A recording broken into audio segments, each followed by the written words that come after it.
Hello ladies and gentlemen, in today's video I want to talk about the strength of the most recently changed characters in the HSR beta. Now, I already talked about this before, I'll keep mentioning it. I am not knowledgeable on Himiko, so I'm not going to mention much when it comes to her outside of just gameplay, low cost performance that I've generally seen, because I do not know the ins and outs of her kit all that well, and I don't want to lie to you guys. Right. So, with that being said, let's start off with the obvious ones being the Fate collab characters, and let's get away with the most obvious one. Yes, Saber is weaker. Oh, who's surprised? They obviously had to nerf that stupid ass energy infinite ult loop that Saber had access to, and this means massively reducing the energy regen and massively reducing the max cap of energy that Gilga has to make sure that RMC doesn't get fed a little too much. And that's exactly what they did, and of course infinite ult loop is gone. Although actually, I think it might still exist. However, you need to have a specific shield debuff in AA that heals your allies to keep M-Blade alive, and that's the only way, I believe. If that doesn't exist and M-Blade becomes like 1 HP and now he can no longer follow up anymore, this infinite ult loop doesn't work, and even then, once again, it requires like a full E6 team, so it doesn't really matter all that much. Right. So, that out of the way, Saber went from like top 1 team in the entirety of the game to now like, I don't know, she's probably like top 5, maybe a little lower, right? Now here's the thing, I do like to mainly consider clears in this game sustained usually. There's very few exceptions, like Phanon, that one I can consider sustainless, especially paired with Irene, and actually that's kind of the only one off the top of my head. I guess Break is also the only other team that can really run sustainless for multiple cycles. However, outside of those two teams, I usually like to consider these teams power level in sustain teams. The reason this matters and the reason I'm mentioning this is because there are some teams where having a certain sustain is more beneficial to that team than other teams. Like for example, if you were to look at purely sustainless 0 cycles, I believe Acheron is better than Saber x Gilga. However, Saber x Gilga can take significantly better advantage of Huohuo, while Acheron doesn't really have a sustain yet that's as synergistic as Huohuo is with Saber and Gilga. So in a sustain team, it can be closer, if not Saber and Gilga can possibly even come out on top over an Acheron, right? Which is why I'm talking about this.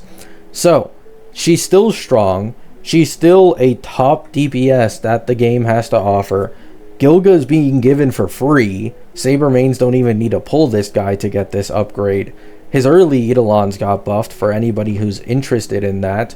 And if these Hoyo collabs or these Fate collabs are anything to make a pattern of, they're probably going to get buffed again next year with the new Fate units. Because the first 2 Fate units were main DPSs, the second one with Ren and Gilga are both sub DPSs. They're probably going to make pure supports in the next version, right? So I don't think people really have anything to worry about when it comes to both Archer and as well as Saber. Even if they aren't both top 3, top 5 DPSs at all endgame at the moment, I don't think that really matters. Just invest enough for them to survive the next year for you, and then that should be enough until they get their new payola with whatever Fate Collab Part 3 character releases, and then you're in the clear, right? I could be wrong. This could be, you know, just me going off of pattern recognition that's in way too early of a stage. However, I don't imagine they just suddenly leave Saber and Archer behind, considering they decided to give them these dedicated sub DPSs, right? So I don't think Saber is bad.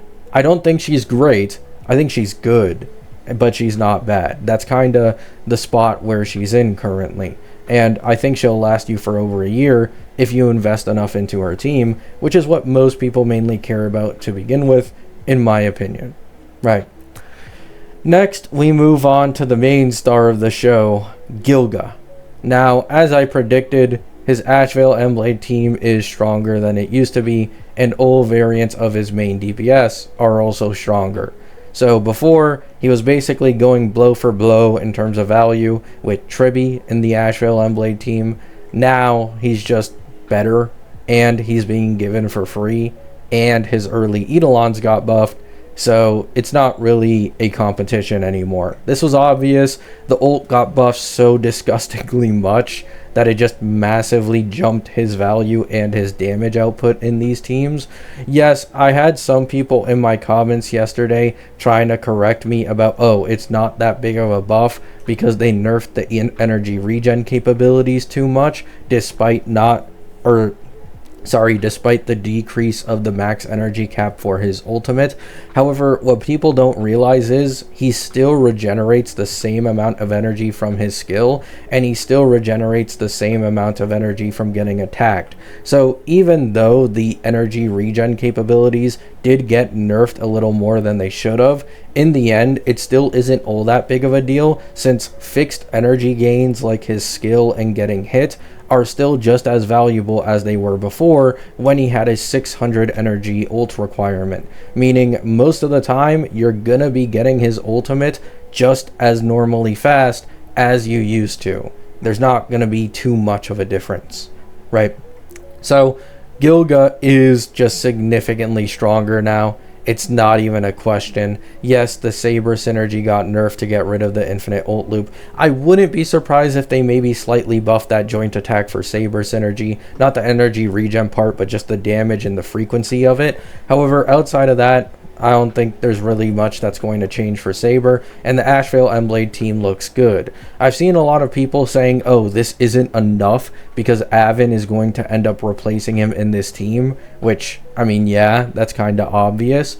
However, why does that matter? Like, the guy is actually, like, probably within top 5 DPSs in the game currently, top 5 clearers with that Ashvale Emblade team. Even if Avin is better, are you going to end up completely dropping a character that might have been what got you into the game because they aren't better than Avin, despite the fact that he's already incredibly strong?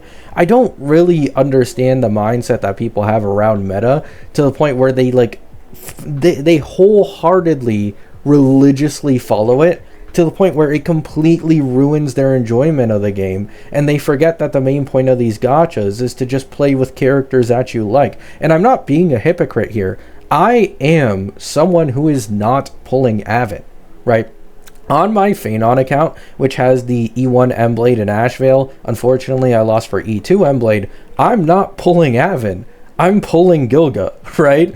Because I find Gilga to be way cooler. I love his animation. His ult is incredibly sick. And I think the synergy between the Ashvale Emblade and him team is pretty cool. So I'm going to be investing in Gilga. I am not going to be pulling Avin. I'm not saying that everybody needs to do what I do or think the way that I do. However, if you are one of those people who are like absolutely losing their marbles over, oh, Avin's going to be more meta so I can't use Gilga in this team, I think it's a very, very unhealthy mindset, unless you are someone who is truly interested in using both of them. In that case, I take back everything I said, because you actually like Avin, you look forward to playing with him, that's a different story. But if you don't give a shit about Avin and you're only kind of fear-mongering yourself because of his meta value possibly being better than Gilga, I mean, who cares? Plus, Gilga is being given for free. He already has a head start over Avin, where you are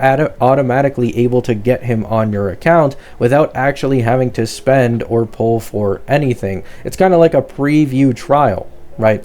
So that's just my thoughts on Gilga. Now, the little bit of thoughts that I have on Himiko, unfortunately, as you guys know, I'm not that knowledgeable on her because I have not gone out of my way to actually understand her kit all that well. However, one thing that is blatantly obvious with Himiko, she was the top 1 DPS in this game, right?